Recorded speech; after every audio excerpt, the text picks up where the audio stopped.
Baik, selamat pagi semuanya. Pada pagi hari ini kita kedatangan tamu yang sangat tentunya istimewa sekali. Nanti kita akan berkenalan dengan tamunya. Ini siapa tamunya? Nanti kita persilakan diri untuk memperkenalkan diri. Monggo, Romo. Ada pepatah yang mematakan tak kenal maka tak sayang. Saya pengen menyayangi tamu kita sehingga kita wajib berkenalan terlebih dahulu. Monggo, Romo. Oke, baik. Terima kasih sebelumnya atas undangan dan kesempatan ini. Siap. Ya, saya pertama-tama memperkenalkan diri. Nama lengkap saya biasa dipanggil Romo Franciscus Ponto. MSc, ada MSc. Ya, lebih akrab dipanggil Romo Angki kalau Romo di sini. Angki, oke. Ya, saya sudah jelas asal Sulawesi. Tepatnya di kota Tomohon, Sulawesi Utara. Oke. Ya. Kerja di Kutoarjo sebagai Romo baru menjelang tahun ketiga. Tahun ketiga ini? Ya, tahun ketiga.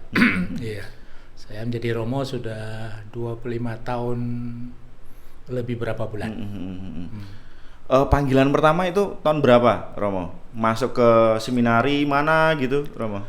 Ya, kalau awal panggilannya, kalau saya mulai dari sekolah dasar. Sekolah dasar? Sekolah dasar. Okay. Jadi masuk tingkat SMP itu sudah taraf seminari menengah. Di mana itu, Romo? Itu di tempat saya juga di Tomohon, Sulawesi Utara. Oke. Karena di Jawa sendiri ya belum ada ya, Romo ya? Di Jawa ada. Oh, di mana itu, Romo? Kalau di Jawa kan ada di Magelang. Martoyudan. Oh, itu SMA tapi, Romo? Yang dari dulu ada SMP. Sekarang semua sudah taraf SMA.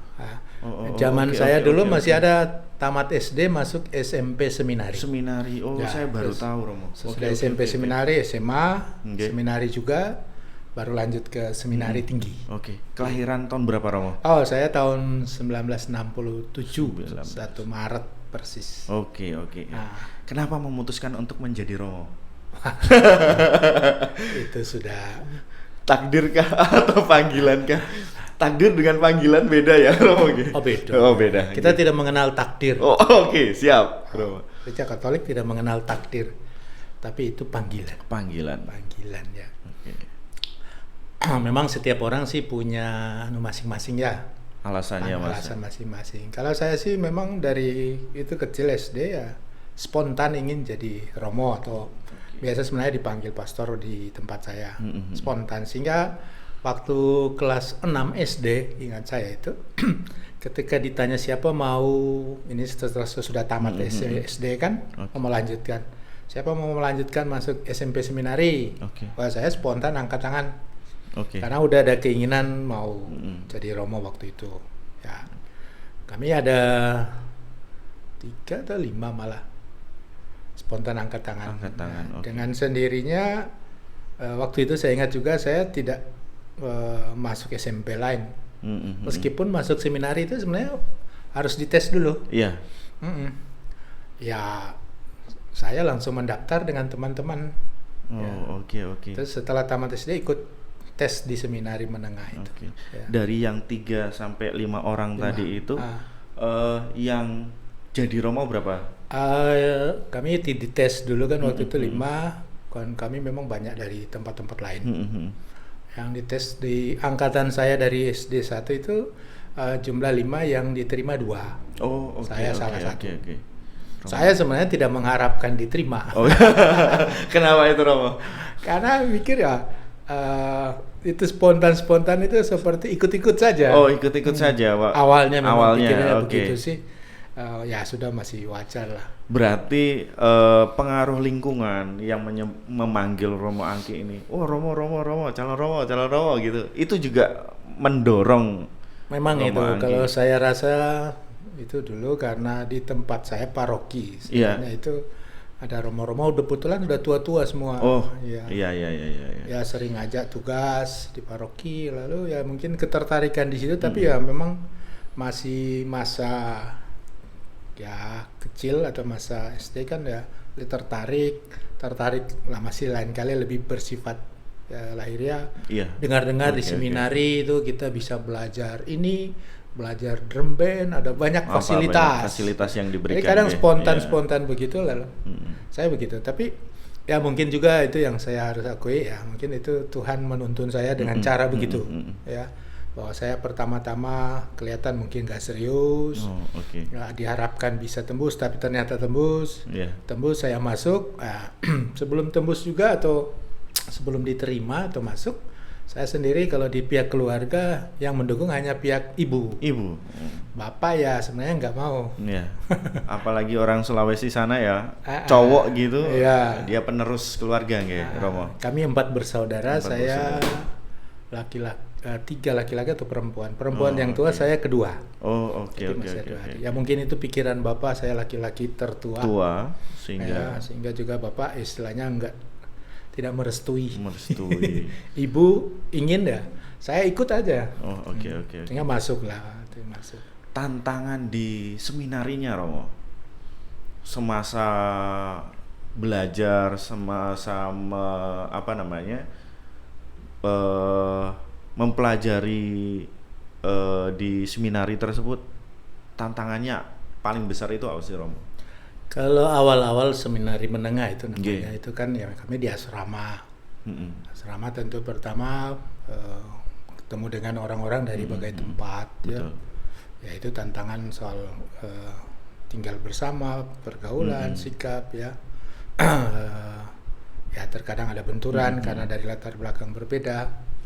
Tentu itu juga menjadi hal yang selalu dilihat apakah saya bisa menyesuaikan. Itu karena tinggal asrama lagi toh. Betul. Kemudian yang kedua yaitu pendidikan, belajar. Pelajaran. Ya syukurlah di seminari belajar itu disiplin. Ada waktu belajar, ada waktu istirahat, ada waktu olahraga, waktu ya sudah rekreasi, istirahat. Tapi di seminari sebenarnya yang paling itu soal belajar itu. Ya sebenarnya itu sangat ditekankan untuk pendidikan calon imam di gereja Katolik itu soal kemampuan intelektual. Tentu itu salah satu aspek, sehingga juga menjadi tantangan bagi calon-calon itu ya, bagaimana bisa belajar dengan sungguh-sungguh. Ya kalau tidak memenuhi standar ya keluar.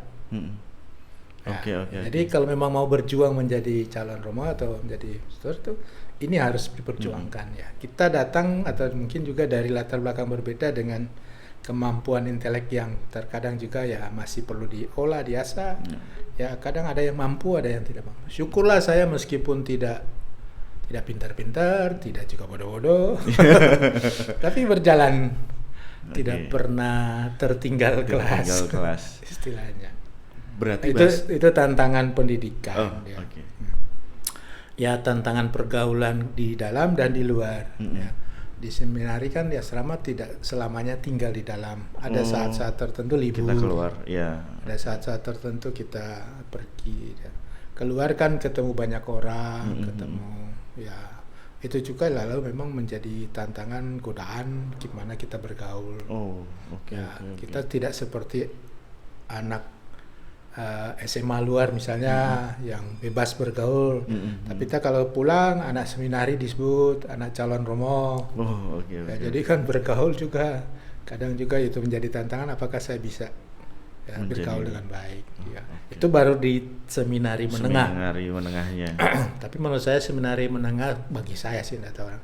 Ya bisa dilewati lah dengan ya memang sih katakan bisa mulus, tapi ya tentu penuh perjuangan juga. Gitu. Seberapa penting sih ada sekolah seminari itu untuk perkembangan gereja, Romo? Khususnya SMA gitu, Romo. Ya di gereja Katolik itu memang penting karena diatur untuk pembinaan calon imam, dia mulai dari tahap-tahap ya istilahnya mulai dari tahap pendidikan. Apakah itu menjadi pondasi gitu, Romo? Ya memang jadi pondasi. Meskipun ya itu istilahnya kan berbilang normalnya. Sesuai dengan tahap pendidikan. Tahap pendidikannya. Tapi ada yang masuk seminari misalnya dari luar sekolah umum. Sehingga tersedia misalnya ya sekarang ada istilahnya KPA, kelas persiapan atas, sebelum dia masuk menyesuaikan dengan anak-anak seminari. Ya. Jadi ada juga yang sudah sarjana bisa. Ya, jadi tidak melalui jalur yang normal. Berarti umur berapa saja apabila panggilan itu datang Ya, bisa jadi? bisa jadi. Ya. Oke, Tuhan oke. bisa memanggil siapapun, asal kalau memang untuk calon romo ya belum berkeluarga. Iya, oke. Nah, dan mau ikut tahap-tahap pembinaan. Tahap-tahap pembinaan untuk calon romo di gereja Katolik itu ada aturan sesuai dengan hukum gereja. Hukum gereja. Jadi ya normalnya harus gini. Pendidikan ya sekarang ada umumnya SMA. Kemudian seminari tinggi ditentukan memang harus berapa tahun. Oh, oke. Tahun pendidikan akademik, tahun pendidikan rohani. Rohani. Ada juga. Iya. Romo, kalau waktu sekolah dulu mata pelajaran apa yang dibenci, tidak disukai, terus mata pelajaran apa yang paling disukai? Ya, kalau saya pribadi sih, ya sebenarnya sih bukan dibenci, mungkin karena soal ketidakmampuan Terlalu sulit mungkin ya? sulit matematika. Matematika. Saya oke, susah oke. di bidang itu, meskipun ya akhirnya bisa. Kalau saya sih di bidang itu bahasa untuk disukai, sehingga Oh, oke. suka baca-baca, belajar sendiri juga ya. Memang lalu kalau calon imam kan sebenarnya juga ini menjadi penting itu bahasa. Oke. Kenapa? Karena calon imam kan apalagi kalau misalnya seperti saya memilih Tarekat Misionaris Hati Kudus MSC, karyanya bukan cuma di Indonesia, Oh. karyanya di luar negeri juga. Oke. Ya.